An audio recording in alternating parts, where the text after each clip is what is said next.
major technical issues. So again, we're still trying to get it online and streaming, but I just want to make sure they're clear. We're up. We're not up yet, but we're still working on it. Okay, give me 1 second.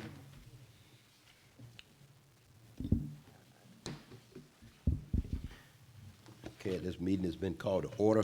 Ms. City Clerk, would you please call the roll of the council, please? Honorable Mayor Pro Tem Hattie Portis Jones. Here. Honorable James Whitmore. Here. Honorable Ulysses J. Smallwood. Present. Honorable Pat Palin. Present. The Honorable Alex Heath. Present. Honorable Linda J. Davis. Present. Mr. Mayor, you have a quorum. Okay, thank you. Would everyone please stand, and Pastor William O'Neill Sr. from Living Word Church Ministries, would you please come forward? Thank you, sir. Honorable Mayor, Council, Yes, sir. good evening. Good evening. Let's bow for prayer. Father God in heaven, we thank you and we praise you, O God, for giving us this opportunity to come before you, O God, and ask for your presence in this meeting, O God. You said in your word that if we trust in you with all of our heart and lean not into our own understanding, and in all of our ways acknowledge you, God, you promise to direct our path.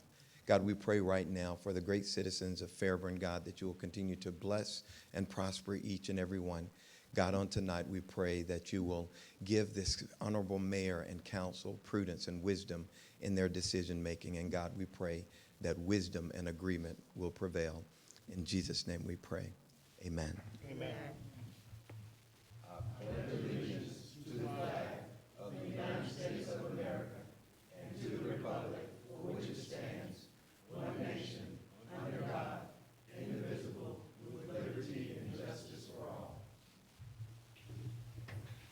Okay, don't have any presentations. At this point, I'm going to ask for the adoption of the city council agenda. Does any member of council have any item listed on the consent agenda that they want moved to the regular agenda? Yes, ma'am. Yes, Mayor. Item number. Item number 1, Okay. and also item number 5. Items 1 and 5. Yes. Does any other member of council have any item they want moved back to the regular agenda? Okay.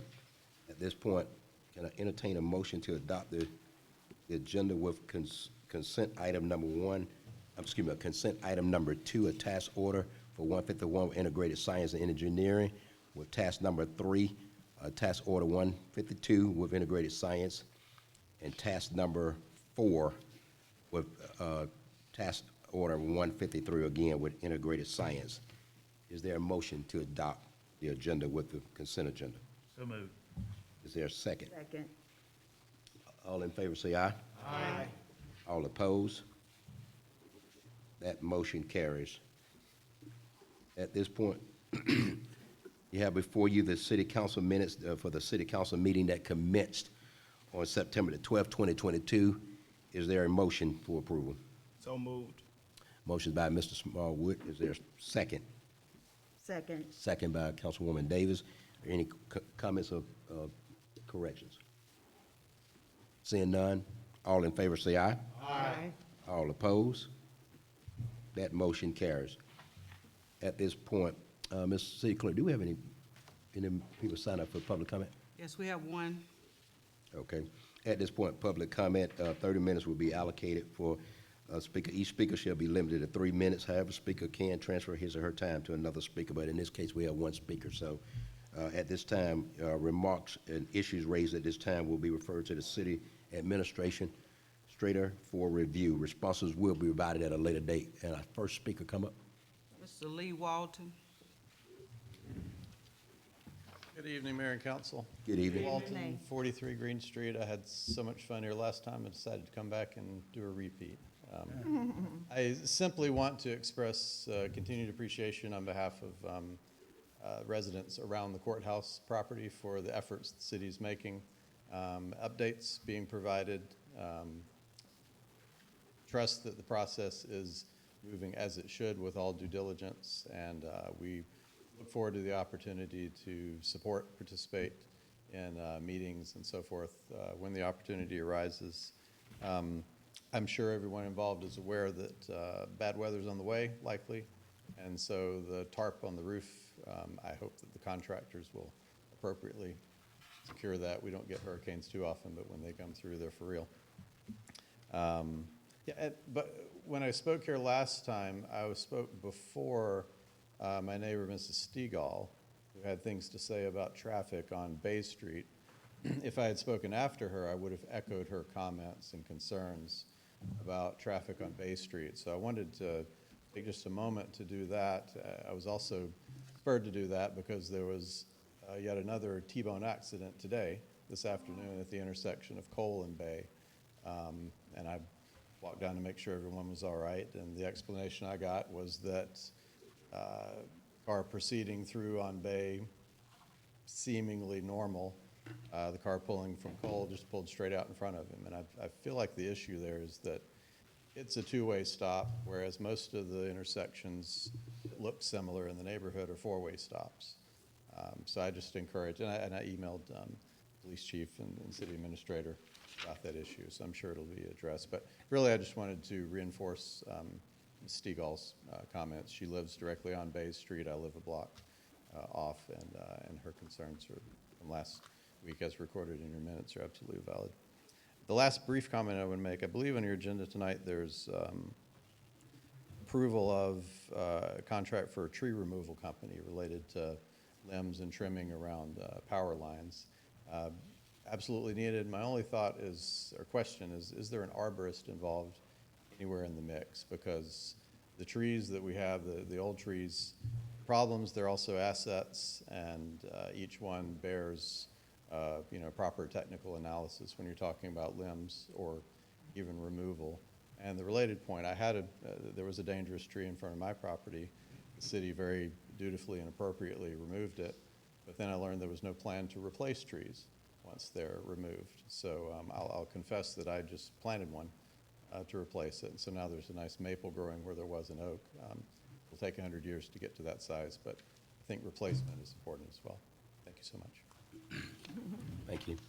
That completes our public comment section.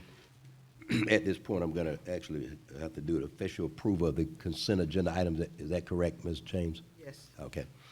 Members of council, you have before you approval of the consent item number 2, task order 151 with integrated science and engineering for GI LID program activities in the amount of $2,300. You have before you also a consent item task number 3, task order 152 with integrated sciences engineer for phase 1 compliance activities, totaling amount of $23,500, and then consent item number 4 for a task order 153 with integrated science and engineering for impaired water samplings of White Water Creek and Trickham Creek for an annual NPDES report, totaling $13,600. Is there a motion to approve? So moved. There's a second. Second. Motion is made by Mr. Davis, second by Mr. Smallwood. All in favor say aye. Aye. All opposed? That motion carries. At this time, we'll go to item, The first item is, item number 1 would be the additional of 2 positions in the police department, 1 sergeant and 1 corporal. The 2 positions will enhance the operational needs of the department by streamlining the chain of command. Staff recommends mayor and council approval of the 2 positions for the police department. okay, Mr. Council, you have before you an addition of 2 police positions in the police department, 1 sergeant and 1 corporal. Is there a motion? So moved. There's a second. Second. Second. Any comments or complaints? But before I go into comments, Chief, you want to make any comments as it relates to why this is needed? Sure, I'll be glad to do that. Mayor Pro Tem, and Council. Currently, we have 4 watches, as you know. We have 4 different shifts. We also have our criminal investigation division. So right now, we have a sergeant and a corporal on each of those shifts. We also have 1 extra sergeant who is over our code enforcement now. As you know, in the budget, we've asked for a code enforcement supervisor. So that would be kind of like his or her, like his corporal at this point. What we're asking for right now is we're trying to create and move along with the Special Operations Unit, which is designed specifically to attack special crime problems, special needs, weird hours, that kind of thing. So what we're asking for is a sergeant and a corporal over that unit, which will allow us a lot more flexibility to address crime problems as they pop up. So that's what we're asking for. The original layout we had was back almost when we had like 36 or 37 officers. We're going now from 44 to 46 by doing this. And that, if we can fill all the vacancies, it will work out very, very well for us and will allow us a very convenient, clean chain of command. Does any member of council, go ahead, Ms. Davis. Yes, Chief McCarthy, are we completely staffed in the police department? Or I may need to ask Mr. Phillips. I wanted to add some additional context. Okay. This, in its core, is making the police department whole based on what. Could you speak into the mic so that you can get it on the record? These two positions will, in essence, make the department whole based on what was requested in the current year budget versus what was funded.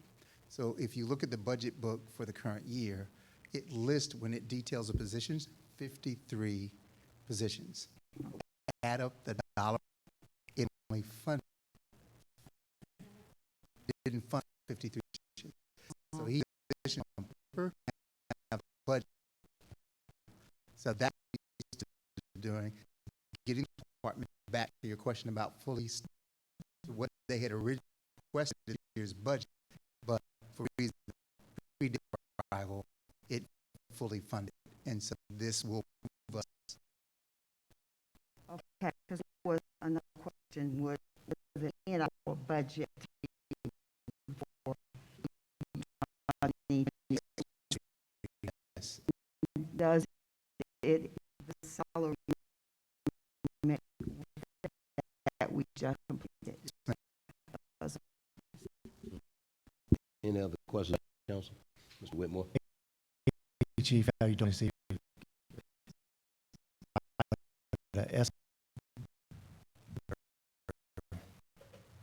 Special operations designed for special problems. If a crime issue pop up, like for instance, we had some out in 74 with a hotel. So we started moving people around. Is getting some cars. Y'all may or may not have seen on moving around a mile away. Will be in those capabilities at crime. Is not just general patrol. Okay. Any other members of council? None. Favor?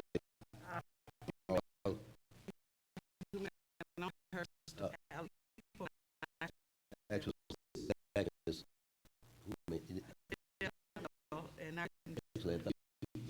it was actually Ms. Davis made the motion, and then Mr. Smallwood made the second. I had Mr. Palin make a motion.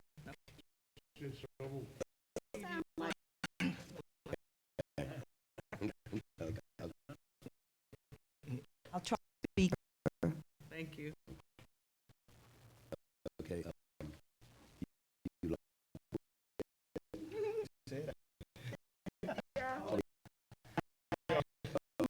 Motion carries, okay.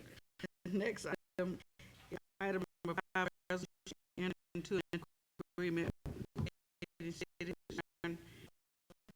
costs related to the local option tax negotiation with the county.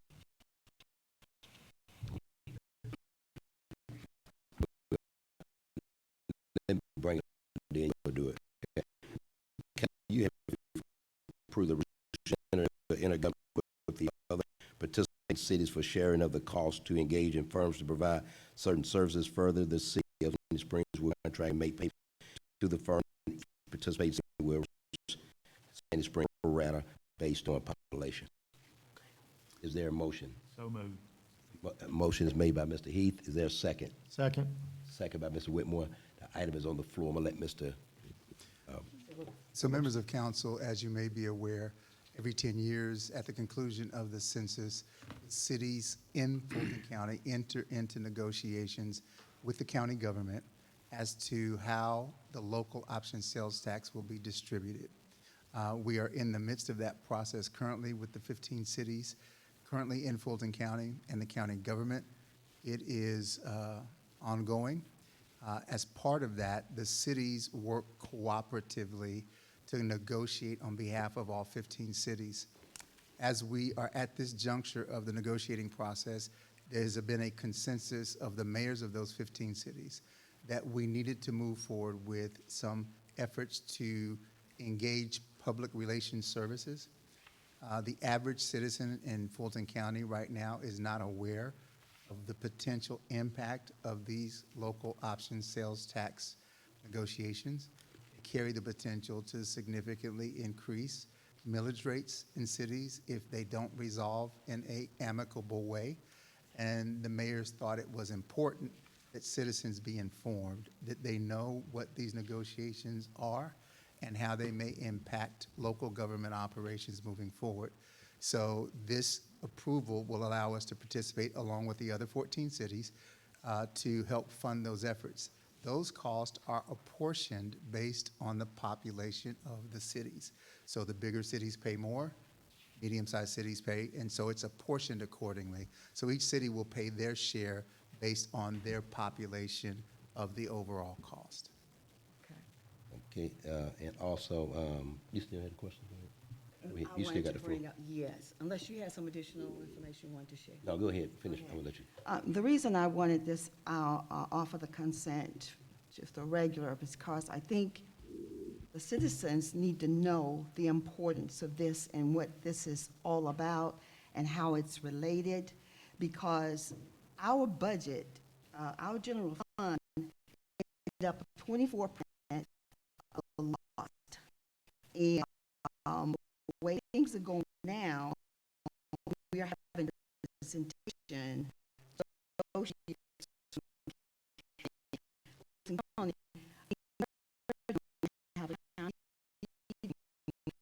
That's imperative that the citizens understand the of this. And so that's why I thought we needed to move it.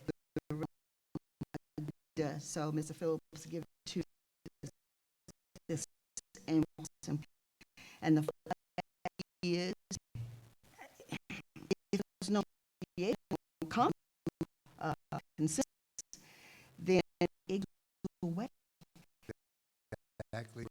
And that's one of the important things that I think I know what tax is and what we are doing to make sure we get fair. That one thing we can to make sure that we are heard and getting our fair share, all of our fair. In very real terms, the city of Fairburn, most recently, it was just 5. I got it down. Based on what Davis just shared, the state law says that county and the cities can 230 all revenues away. One gets any sales tax. That would hit our budget. That's upwards of $40 million. And so depending on the size of the city, it is a significant impact. And we would then have to come to you as our elected officials to come up with recommendations and plans of how we would adjust for that type of negative impact. All of us remain hopeful that that will not be the case, but it's important that citizens are aware that those type of stakes are what is at risk during this negotiation. I believe the mayor's going to talk about the upcoming town hall and the date for that. Yeah, and I was just gonna bring it up. I was gonna wait till the end of the meeting, but since we're on the item, this coming Wednesday at the Georgia International Convention Center, all of the South Fulton cities, actually more than half of the North Fulton cities are actually mayors are coming down here to the town hall meeting. And the town hall meeting, again, for many of you that may have seen it on the news, the North Fulton mayors had a same town hall meeting last Wednesday up at Sandy Springs, I believe, or Roswell. And so basically all the mayors in North Fulton, I understand one commissioner came, and so basically in the process, what basically in this case, what was just stated so clearly, it's important that you come to this town hall meeting, if nothing else, just hear the impact of what the local option sales tax one of the few mayors, myself, Mayor Bodie, Alpharetta. It's about 3 or 4 of us out of the 15 that's been through this 10 years ago. It's a horrible process. I don't know the way to put it. I was trying to put it as politically correct as I could. But it's painful, but the reason why it's so painful is because in this case, if the county and the cities, 15 cities, do not come to terms on what's an acceptable percentage for the distribution, again, just so you understand, this happens in all 50 states, every county. In Georgia, 159 counties in Georgia, happens every 10 years where you have to negotiate. Again, without being so repetitive, if this is a loss for us, it's a loss in this case if it goes away. That's because the county and the cities cannot come to terms in terms of what is an acceptable percentage for both the counties and the cities. And so as a result of that, this coming Wednesday at the Georgia Convention Center, 7 o'clock, I'm asking all the residents of Fairburn to come and join. And if you don't do anything, just come and listen to hear how imperative it is that we come to terms. We got real close 10 years ago to literally having this very same situation. I understand Mayor Bodie, this is his 3rd time, and said the same thing happened 20 years ago. It's that important. And so as it relates to the real dilemma for several of the mayors, it's a dilemma for every city. Let me be real clear about that. But for several of the mayors, I can think of East Point, Roswell, I think Alpharetta's in that boat. It's another one, whereby if they don't come to terms, they would actually have to go to the General Assembly to ask for a amendment because they have a cap ceiling for their millage rate. They would have the charter. There's a cap in their charter that says they can only go so high. So as a result of what it would take to make up that loss of income, several of the cities, one city, if I remember correctly, their loss was almost equivalent to 40% of their budget, which is substantial. And so I want to say that publicly so that way there's no qualms about it. Every mayor in all the cities is having the same conversation with their city council and the public in our efforts this coming Wednesday. The mayors in North Florida thought it was so important. Many of them just want to come down here to express the importance of this negotiation ending soon in some type of reasonable fashion. So you had something else, Mr. Cityman? Only to share that I have been in local government well over 20 years. I can count on less than the fingers on one hand the number of times that all 15 cities in Fulton County have been unanimous on any issue. That's a rare occasion. That's true. And in this instance, from the start of these negotiations to today as we speak, all 15 cities have been completely united, have been working together cooperatively. We had a day-long mediation last Friday. And the mediator at the end of that session said that coming into the day, he would have thought that working with 15 cities would have been chaos.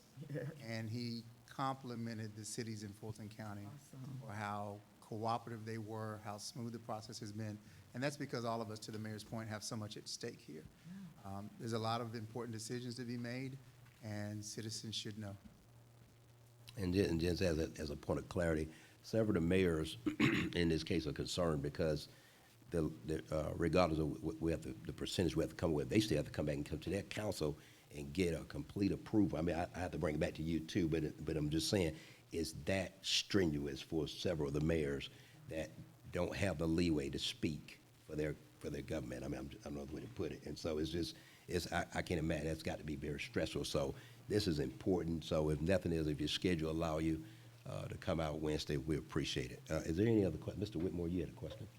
Yes, and I'm not sure if it's going to be you, Mayor, or the city administrator, but what avenues is being considered to be utilized to inform the citizens of all of our cities, whether it's going to be news, radio, TV? And also the second question would be the frequency of those advertisements. So all of the above. We are, as a collaborative with all 15 cities, hiring a professional public relations firm that has done this type of work before. So I don't have all of those details yet. But Chris may have some additional. I can speak to it a little bit. So collectively, 2 public relations firms were hired. One has been doing a grassroots campaign. I think when they gave the update on Friday, each commissioner receives no less than 17 calls a day. And they also have them emailing them as well.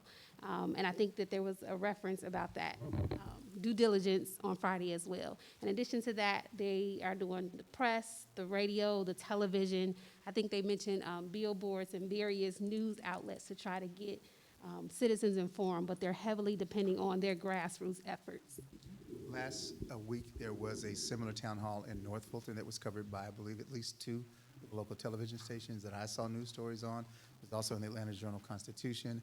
And so there's an array of tools that these two PR firms are going to bring to bear to try to, one, make sure that citizens are aware, and two, help our county to see how citizens are responding to this. And also, I would ask if the various social media platforms Yes. is something that they would consider, because I believe that is already in the plan as well. Yeah, and I'm sorry, Ms. Whitmore, I meant to add that the day, I think it was Friday evening, we posted, as soon as we left, we posted it on our website, I think before we got back. Our goal, and again, thank you for that great question. I want to say I understand that it may be in the South Fulton neighborhood, even Wednesday, I understand. And so we're basically trying to cover every avenue we can. And again, with this PR firm, for someone that has been there, done that, in so many words, one of the things that we were concerned about is making sure that we don't have a PR firm that's a rookie in this business, because this is too serious of an issue for the messaging not to be done accurately. And in this case, I can't express enough, Mr. Phillips stated, all the time, my previous 8 years and this year, I've never seen 15 cities in Fulton County in lockstep on an issue that's just doesn't happen. So again, it's just that serious. So without, there's any, Mr. Whitmore, you still have? one more. And the other thing, once you get the messaging, for those that are in the negotiations, and if you can share it with us so we can put it on our various platforms as well, because the more we get it out. Well, certainly. Those press releases are shared with all the cities, so we'd be more than happy to forward that information. There's a lot at stake, and the two firms that have been selected, as the mayor just pointed out, have long track records of doing these types of campaigns, and so we will share that with all of you as elected officials so that you can help to get the word out as well. Mayor, I have a question. Yes, ma'am, go ahead. Yes, so the description says to provide certain services, and you've talked about the PR piece. Are there other services that are to be rendered, and is there a plan and a budget? Do we have some feel of, how much it's going to cost, or what's the budget allocation to pay for the various services that we're going to need to negotiate this issue? So there are no other identified services that are currently in discussions among the city. Previous to this agenda item, this body approved a legal services agreement that all the cities have entered into prior to this agreement to provide for the attorney who is helping to manage those negotiations. So that is the only other service that is currently in discussions. The approximate cost of the PR services that have been identified is $210,000 for the two agencies. Our percentage of that is 1.545% based on our size of the cities. And so it is, again, a portion based on population.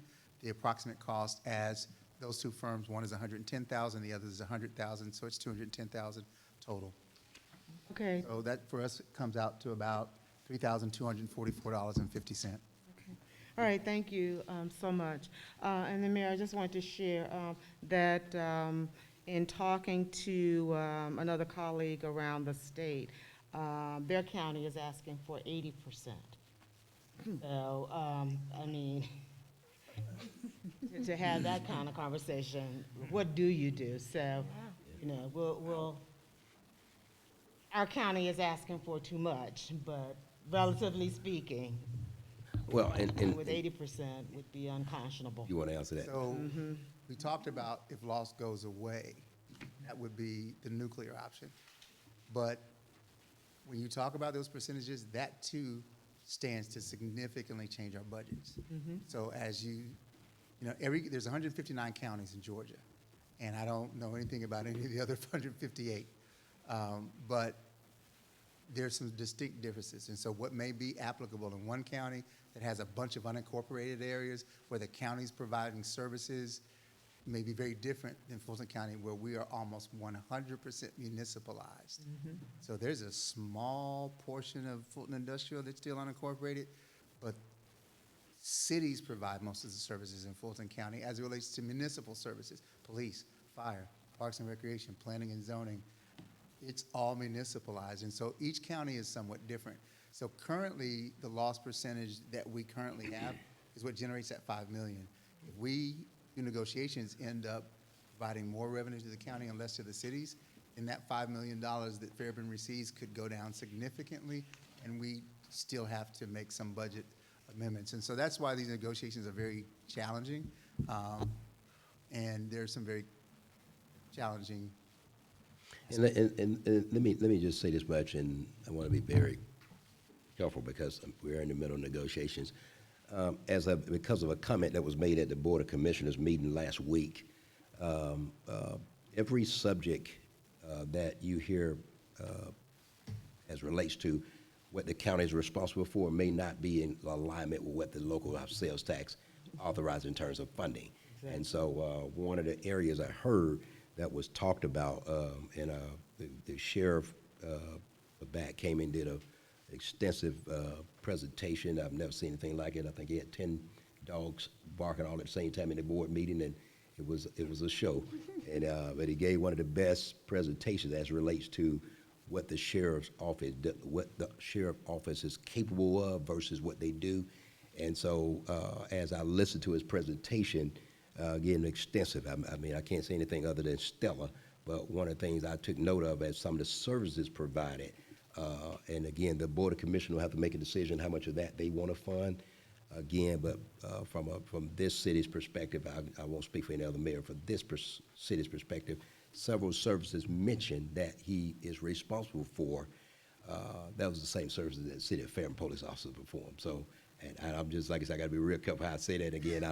He does a great job. He's nothing but a friend to the city of Fairburn, especially during the loss of one of our fallen officers a month ago. But this is a separate slice of the pie that has to be dealt with. And so you may hear other services being brought into the local option sales tax, and that's where the mayors are real adamant about what is authorized to be included in that versus not. I don't want to go too in depth because we're in the middle of negotiations. So There's a lot of information that I would encourage everybody, please come on the 28th. When you see this presentation, it will provide some clarity, eye-opening clarity as to where things currently stand. yeah. Any other questions? Yes, ma'am, go ahead. I really do believe it is worth the fight because we can lose a lot of funds, a lot of revenue from this. And it's unfortunate that we have to go this route, but sometimes you got to do what you got to do. Yes, ma'am. All in favor say aye. Aye. All opposed? That motion carries. Next item is item number 6, which is agreement with Trees Unlimited for the trimming, clearing of tree limbs and vegetation from around the overhead circuits in an amount not to exceed $75,000 and authorize the mayor to sign the agreement. Members of council, you have before you for mayor and council to approve the agreement with Trees Unlimited for the trimming, clearing of tree limbs and vegetation from around the overhead circuits in the amount not to exceed $75,000, authorize the mayor to sign it. Is there a motion? So moved. Is there a second? Second. A motion is made by Mr. Heath, second by Mayor Pro Tem. Mr. Goodness, sir, go ahead. I take finance director. Good evening, Mayor and Council. On the agenda tonight, the Utility Department, specifically the Electric Division, is seeking approval for the agreement for Trees Unlimited trim and clear tree limbs and overgrowth for vegetation from around the 4 major overhead circuits spanning throughout the city. The maps that you have in your packets, it just show the power coverage from the substations that encompass the areas fed from those overhead circuits. There are areas of heavy overgrowth of vegetation in these areas near power lines that are impacted when there are bad storms, squirrels, etc., whom are sometimes the main culprits of the major power outages that we have in the city. We anticipate the areas that you see will consist of 3 months and 2 weeks of tree trimming service effective starting October the 1st, 2022. Trees Unlimited was awarded the 2022 to 2024 recommendation from electric right-of-way clearing and maintenance service by the Electric Cities of Georgia, whom the city of Fairburn is a member. So staff recommends that the city council approve the agreement for the trimming / clearing of tree limbs and vegetation from around the overhead circuits, the Trees Unlimited, and authorize the mayor to sign the agreement for the amount not to exceed $75,000. Does any member of council have a question for this item? Yes. Mr. Whitmore and then Ms. Mayor Pro Tem. Just one, sir, and the gentleman that spoke in public comments just happened to ask about an arbiter. Do they have the experience as an arbiter to address the various ages of the trees that they're going to be looking at taking care of this business? And I think that's been a major question too here with the ones that we hire. They're experiencing high voltage. Usually the limbs that are there in the right-of-way and exceeding over into the right-of-way that are causing most of the power outages and causing transformers to catch fire, and and to prevent that, those have grown beyond the point to where that usually the voltage, if you've ever been around power line, the voltage is so high, they almost kill everything, especially if you go through some of the main power lines that go through some of these major, you see about close like off of 74, some of the major feeds, those iron grades that go there, during the wintertime, they can get up to 500,000 volts. You can almost not even stand in the compass of them. You feel the heat off of them. So those two will be to where that not only the transformers, but the tree don't catch fire. But as far as the question about an arborist, we just, the way it is with our ordinance, within that right-of-way, we have to do maintenance. So there is a distinction, if I may add. This contract is for limb trimming. It is not to remove any trees. Right? We do have tree removal issues, specifically at Duncan Park that we are working on. We utilize an arborist through our contract with Pond to make sure that any trees that are earmarked for removal because they're either dead, diseased, or hazardous are not legacy trees, and that the arborist has gone through that process. So to Mr. Walton's question, yes, we utilize an arborist anytime there's a consideration of tree removal to ensure that we are not removing legacy trees or trees that should not be removed, and to also ensure that we're removing trees for appropriate reasons. Dead, diseased, things of that nature. We have a lot of pine beetle issues with pine trees that can take out a lot of trees, and so we do use those arborist services anytime there is a consideration or a possible need for the removal of trees. This, however, is simply to trim back so that we don't have hazardous situations with our utility infrastructure. And as a follow-up, and I was surprised to hear that the city removed a tree, and the gentleman indicated that nothing was replaced, and he didn't think we had anything in place. Well, we do have a tree bank, and I was just wondering if that just fell through the cracks or something I don't think that that was recent. That was not on my radar. I'll have to get with Mr. Walton after the meeting. several years ago. Yeah, but Okay. yeah. So we're Okay. pretty much status quo moving forward. Yes, sir. All right, thank you. Mr. Mayor Pro Tem? You had a question? Yes, I was going to ask about the arborist as well. That was an item we discussed at, during our budget review hearings for 2023. I said I also thought that we were required by charter to have, so did anyone check that for me? See if, maybe it was landscape architect, or I thought it was arborist, but if you could verify that. Yes, ma'am. About requirement to have one. And then to develop a plan for tree replacement. Because of all of the development that's going on, we are losing a lot of trees. That coupled with, disease and, natural elimination. So we really do need to have a tree replacement plan for the city. So I'm asking if we can work on that as well. Thank you. Any other questions? So, to your point, Mayor Pro Tem, we are working on a tree replacement plan. The tree bank that you referenced previously, when we did our due diligence, currently, there's $8,000 in the tree fund. When it comes to planting trees, that doesn't get us very far as it relates to what our tree needs are. So we're gonna have to revisit that both from a funding standpoint and, to your point, what is our plan for how we would allocate those funds to replace trees? It is important, so we'll have to look at it both from a funding perspective as well as to Mayor Pro Tem's suggestion that we need to have a plan in place, which we will bring forth along with a funding suggestion. And we also need to review the tree bank ordinance, because there are some, it really is out of date, and it's modeled after the city of Atlanta's tree bank, and they have undergone extensive review and rewrite of that ordinance, and we really do need to do the same thing. I think there's new strategies in place now that could improve that ordinance. We can revisit that as well. Okay. Any other, Mr. Whitmore? And thank you, Mayor Pro Tem.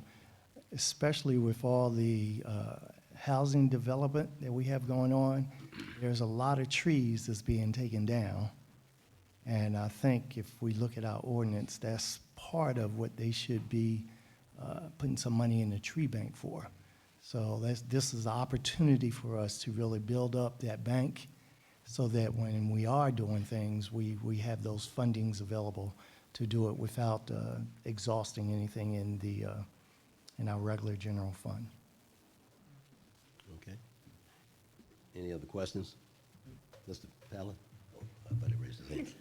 All in favor, say aye. Aye. All opposed? That motion carries. Thank you, Council. Next item. The next item is ordinance to increase compensation for mayor and council for the city of Fairburn. Members of council, you have before you for mayor and council to adopt the ordinance to increase the compensation for the mayor's salary from $18,000 to $27,000 yearly, council members' salary from $9,000 to $13,550 annually. This increase will become effective January of 2024. Mr. City Manager, you want to speak on that? As a recap, as you may recall, the previous discussion that mayor and council had, staff brought forward a salary comparison to look at other mayor councils. We looked at 11 other cities that the HR department did a salary survey on. That was provided to all of you as elected officials, and what resulted from that information was the suggestion of the salary levels you see in this agenda item brought forward for your consideration today. In this case, I've already brought the item to the floor. Any members of council got a question or concern? There won't be any questions about it. Okay, seeing, Well, a correction, I think, Mayor, you said 13,050 is 13,500. 500. Okay, I That's it. apologize. Yeah, that's okay. All in favor, say aye. Aye. All, Well, you gotta I get thought I a made a, motion. I thought I may have brought the item to the floor. Okay. Is there a motion? So moved. Is there a second? Second. All in favor, say aye. Aye. All opposed? Keep going. Next item.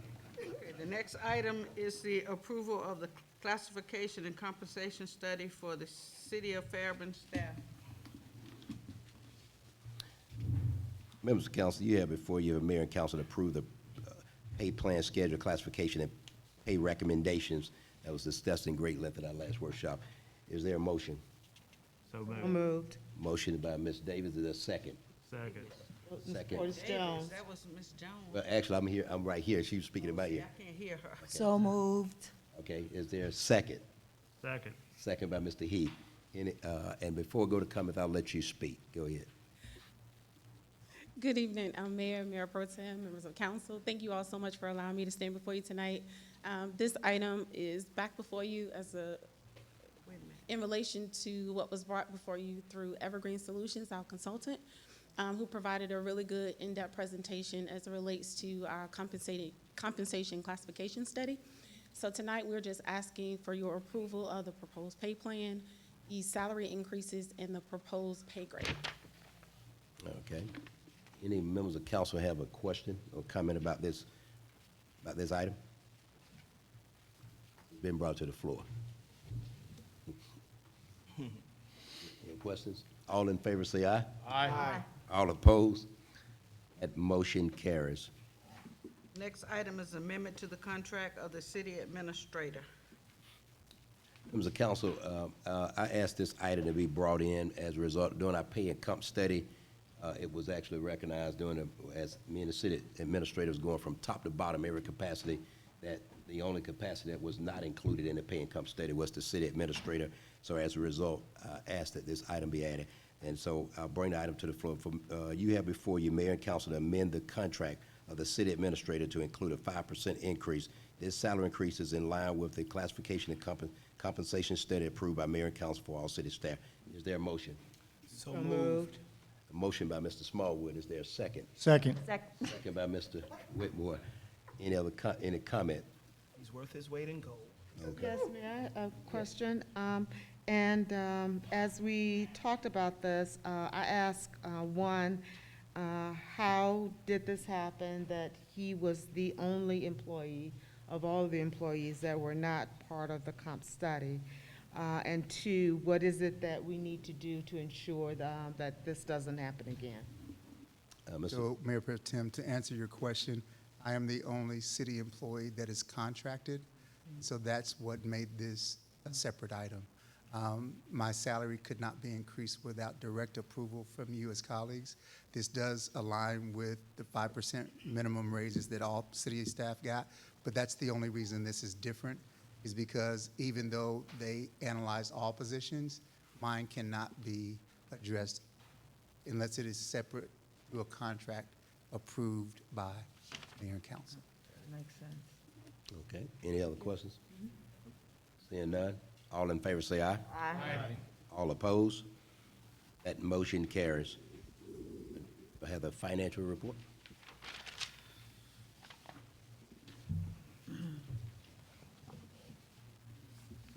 Mayor, may I take a moment? Go ahead. Members of council, I wanted to provide you with a significant piece of information before Mr. David starts. Speaking to the mic. Thank you. Can you all hear me? Yes. One of the good fortunes that we have is that we've developed a really solid staff moving forward. We've got some tremendous professionals.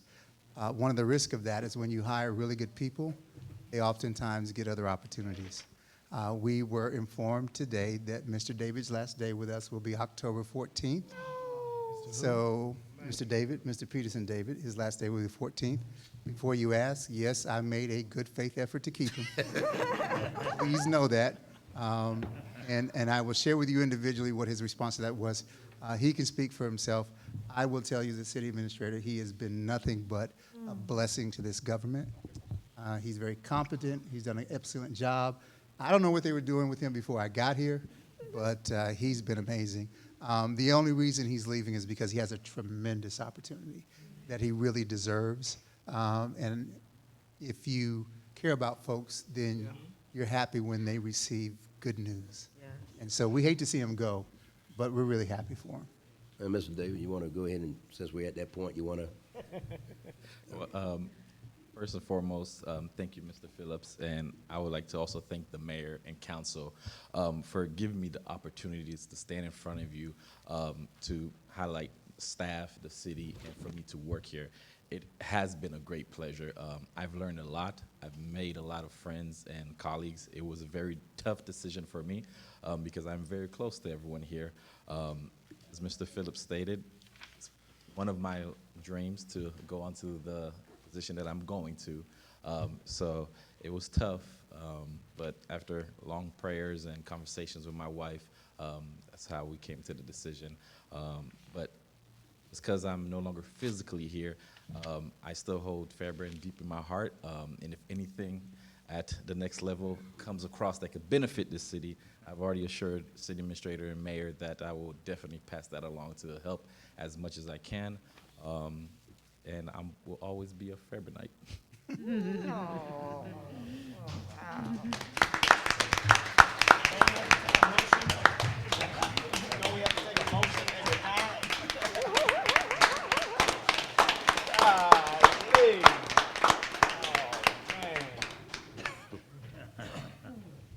Making it hard for me to do my report.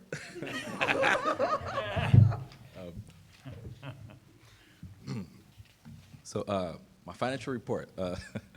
The City of Fairburn's general fund conclude its 11th month of 2022 operations with $3.9 million in net cash flows. To date, the general fund has generated $20.6 million in revenues, $16.7 million in general fund expenditures. As of August 31st, the city has collected 94% of its year-to-date revenues, which is a 4% increase from last month. To date, the city has expensed 76% of its budget. Property and local sales tax revenues represents the city's property and local option sales tax revenue represents the city's general fund primary sources of operating resources. Real property represents 39% of general fund revenues, while loss represents 24%.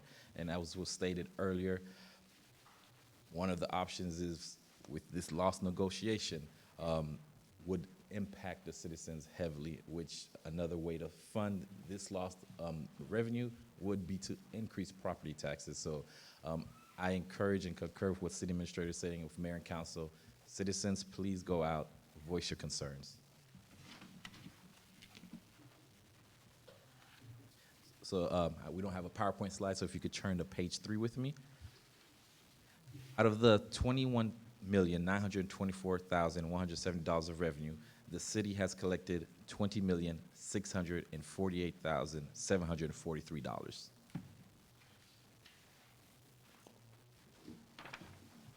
Page 4. In the month of August, the city has collected $880,050. Real property tax, again, represents 39% of revenues, while loss represents 24%. As of August 31st, the city's year-to-date expenditures is $16,707,938, which equates to 76% of the budget. Page 6 is our property taxes. The last 4 fiscal years, the city has collected well over 97% of its property taxes, and this trend continues. At one point, our collection for 2021 was 98%, but as you heard earlier, because of some issues in the previous 930 statements, we had to refund some funds, so that, of course, comes out of property taxes. So that's the decrease of percentage. The City of Fairburn Enterprise Fund concludes its 11th month of operations, which is roughly $172,000 in net cash flows. To date, the Enterprise Fund has generated $18.4 million in revenues with $18.2 million of Enterprise Fund expenditures. As of August 31st, the city has collected 91% of its year-to-date revenues, a 10% increase from last month. To date, the city has expensed 90% of its budget. Our current Enterprise Fund revenue budget is $20,303,775, and to date, the city has collected $18,468,703. In the month of August, the city has collected $1,948,267. The city's year-to-date expenditures is $18,296,525, which equates to 90% of the budget. This concludes my financial report. I open up the floor for any questions mayor and council may have. Any member of the council have a question for the finance report? Yes, Mayor, I have one question. Go ahead. For the general fund, statement of revenues expenditures, we budgeted $4.4 million, yet we've, year-to-date is 1.1 approximately. One, can you tell us what's included in other revenues? And two, what are your projections relative to us meeting close to 100% of the budgeted? So that 4.4 million of other revenues, a big chunk of that, roughly around 3.1 million, is budget carryover forward money. So that means money from our previous fiscal year, if we don't collect enough revenues in this current fiscal year, would be used to support that. And as you can see, we've been collecting more money, so we haven't had to use that. Okay, thank you. Any other member of council? Okay, thank you so much. Thank you, sir, for your service. Thank you.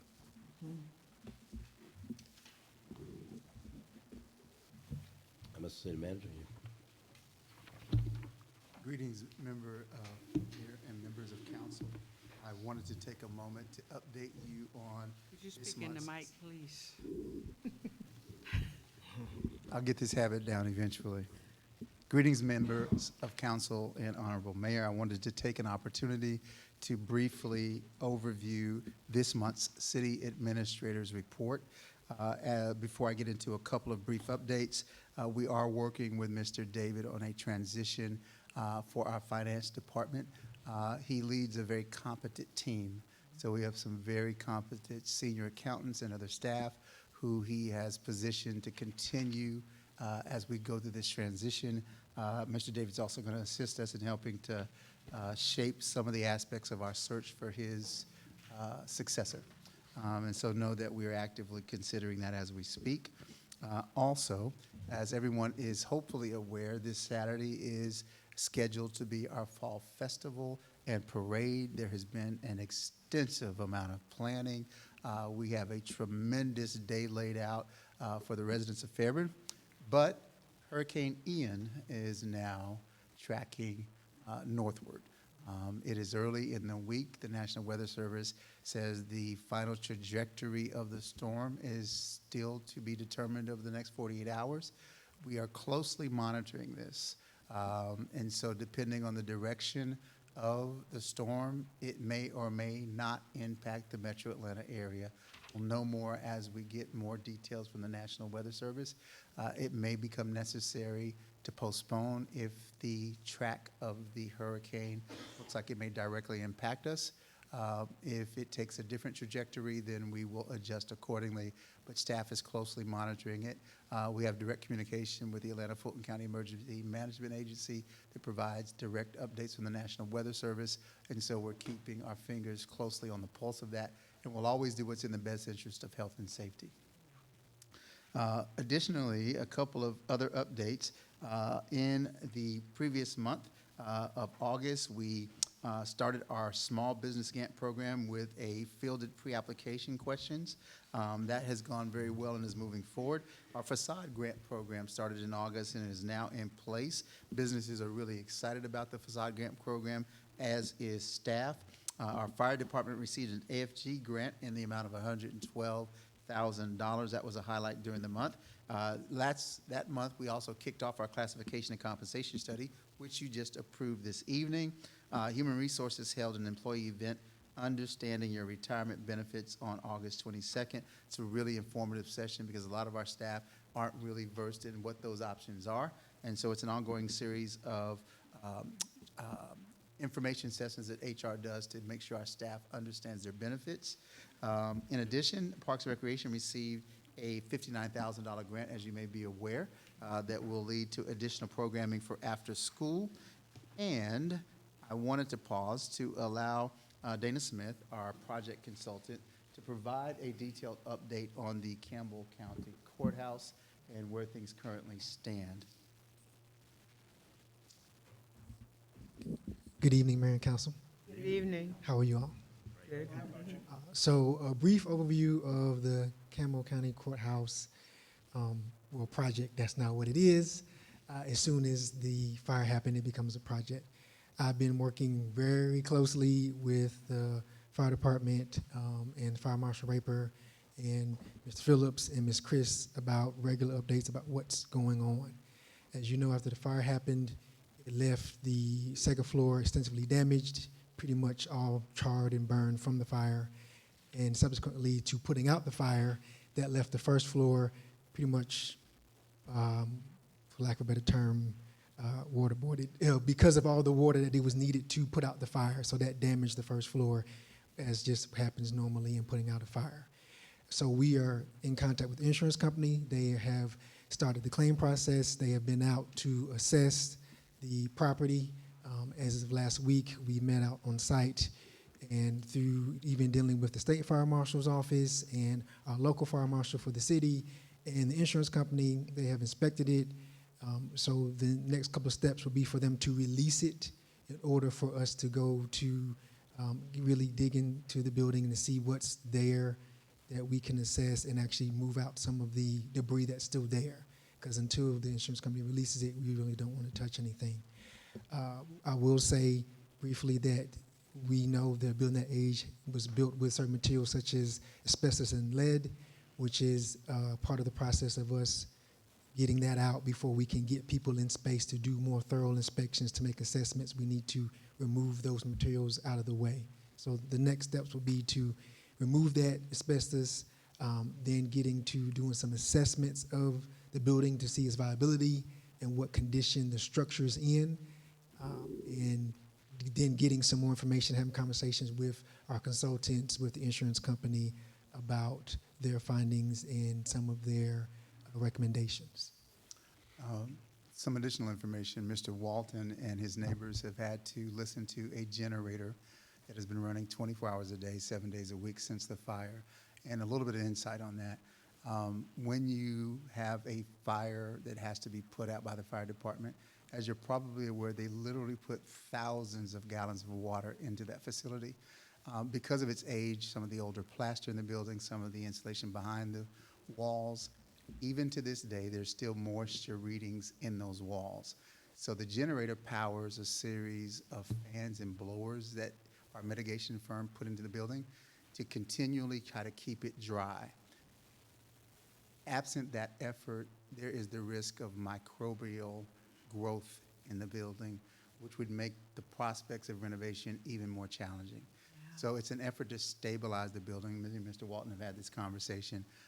As soon as the steps that Mr. Smith just talked about are able to move forward, once the building is released, because we can't move anything until the insurance adjustment process is completed and the fire marshal's investigation into the cause of the fire. We think both of those are nearing completion this week. It'll be released, and then we will move through a series of steps. One is going in and looking at those materials that could be hazardous, lead, asbestos. It's already confirmed that both exist in the building. And so as part of that process, we'll have to abate or remove those hazardous materials so that we can then hire engineers. We've already got a standby contract for that to assess the structural integrity. And so there's a series of questions that we need to do our due diligence on.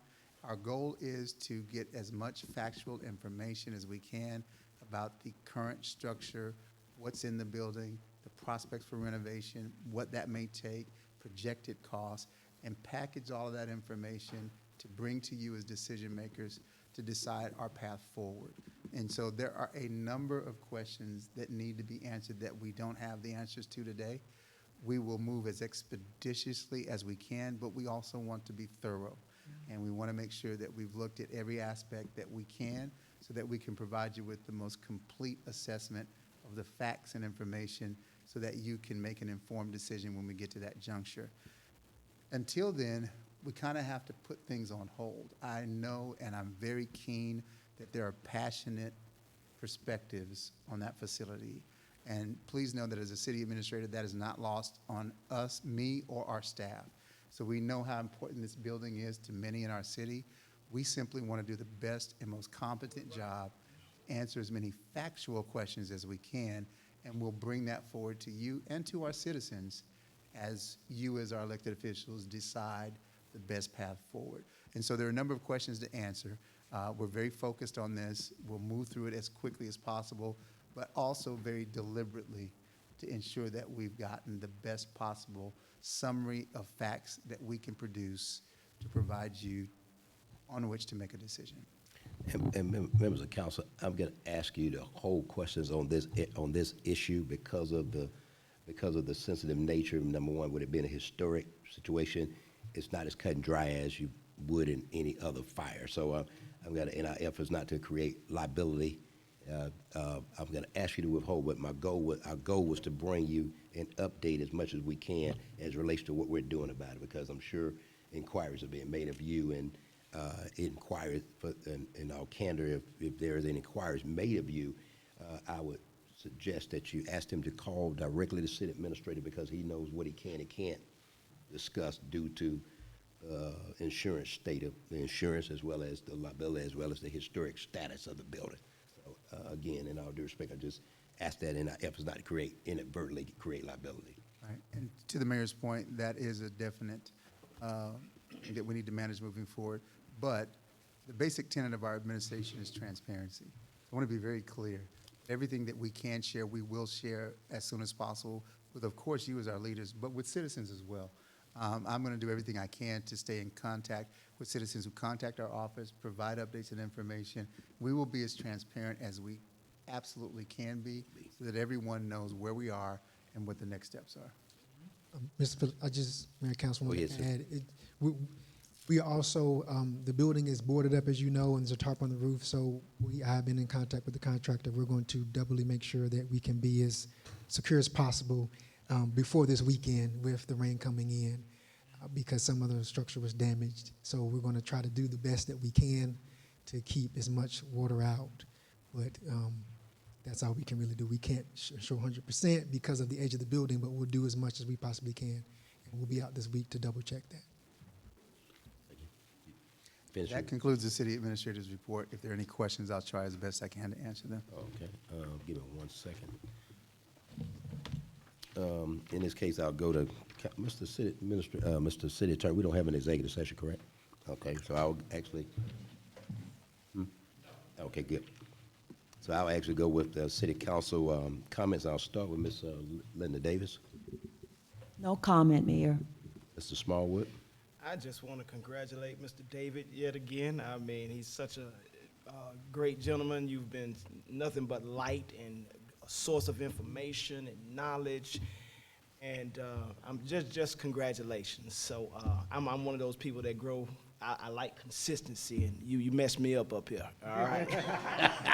So I mean, because I really feel this team. I mean, since this year, I mean, it's just been amazing. And so I want to propose no other people leaving. 2 years or better. I second that. All right, I'm looking at everybody here now. But no, but seriously, congratulations. I know you'll do well wherever you go. And that is it for me. Yes, sir. Thank you so much. Mr. Heath. No comment. Mr. Palin. The guy next to me said everything that needs to be said. Mr. Whitmore. A couple of things, Mayor. First, I'd like to acknowledge that we had one of our pastors that was recognized on Saturday for, he was honored with them saluting 10 years of extraordinary leadership, and that is Apostle Hal. And he is in great standings with some others that have already received this particular award, and one of them being Ambassador Andrew Young, Bishop Dale C. Bonner, Ted Turner, Keith Gamage. It was a very, very, very enlightening evening of celebrating leaders, and I'm just proud to know that I was even considered asked to attend. It was very well attended, and a couple of us, I believe, Mayor Pro Tem Hattie Portis Jones and I, along with some of our other colleagues, went to Atlanta Metropolitan College in previous years for various functions. So just wanted to acknowledge Apostle Hal. Secondly, I know the last time we were in council and we were talking about the leak over in the fire, the police station, and the efforts that were going on to secure that building and to make sure that we were leak-free. And I will tell you, on that particular Sunday, when I was leaving church, I saw those contractors up on the roof, and they were working. So, Mr. Dana Smith, that's kudos to you, sir. They were out there doing their job, and I believe you're dry within the building now, right? Hard rain. Right, all right. And then last but not least, Mr. Peterson, it's been an honor working with you, sir. I've learned a lot just observing you. And then when I had to talk to you one-on-one about various things, you had the answers. And I appreciate that as an elected official here in the city of Fairburn. So all I want to say to you, I'm going to use an old military, naval military cliche. I wish you fair winds and following seas. Good luck to your new endeavors, sir. Thank you, sir. And then Mayor Pro Tem.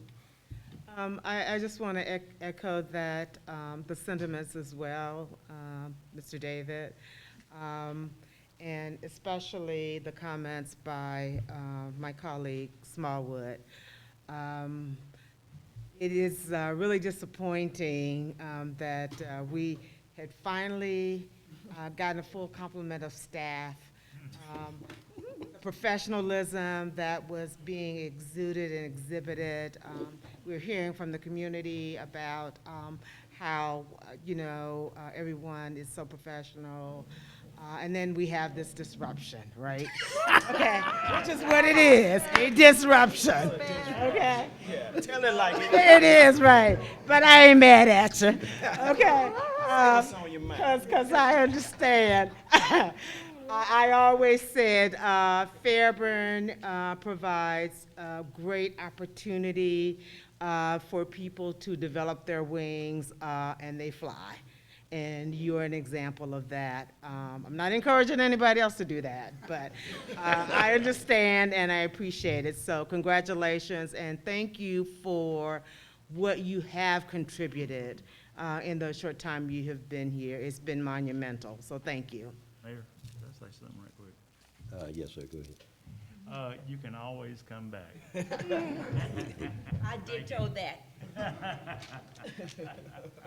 And I'll just close with, again, I don't think anything I can add to the impact that you've made. When I came in the door, one of the concerns that I have as a person, in this case, had been the mayor, is financial stability. And in this case, you provided myself and along with the services of the city administrator, you actually allowed me to actually focus on other needs outside of finance, which is not common. Just want to, again, we want to acknowledge as well, again, we talked about the town hall meeting. Please put that on your calendar this Wednesday at 7 p.m. Again, that's important. That's an important meeting for all cities. But I also want to acknowledge the loss of one of our legends in our city, Roger Johnson, who I was blessed to appoint this man to planning and zoning. If you were, he's the spouse of one of our former city council women, Marion Johnson. Mr. Roger died at 89 years old, but a man, air traffic control, and his homegoing service is well attended. And again, to hear, we talk about, when people pass, pastors and friends have to make up stuff about what they're going to say about a person. But in this case, this man's 4 children, said it all, the honor and that they had for this man and the impact that he made. And I can personally say that the impact he made as a member of planning and zoning. The flowers that you saw as you were coming in the door right to the right, those are flowers from his homegoing service. I asked him, could I please just bring some in remembrance of the impact that he made in this government during his tenure as a member of planning and zoning. And so again, Roger will be truly missed. And at the funeral, I was able to state on behalf of a proclamation, job well done, my good and faithful servant, and he was. And so with that being said, just again to his wife, we bid his wife farewell as well. So would you, can I entertain a motion to adjourn? So moved. Is there a second? Second. Second by Mr. Smallwood. All in favor say aye. Aye. All opposed? The motion carries. That y'all heard, Ms. Davis?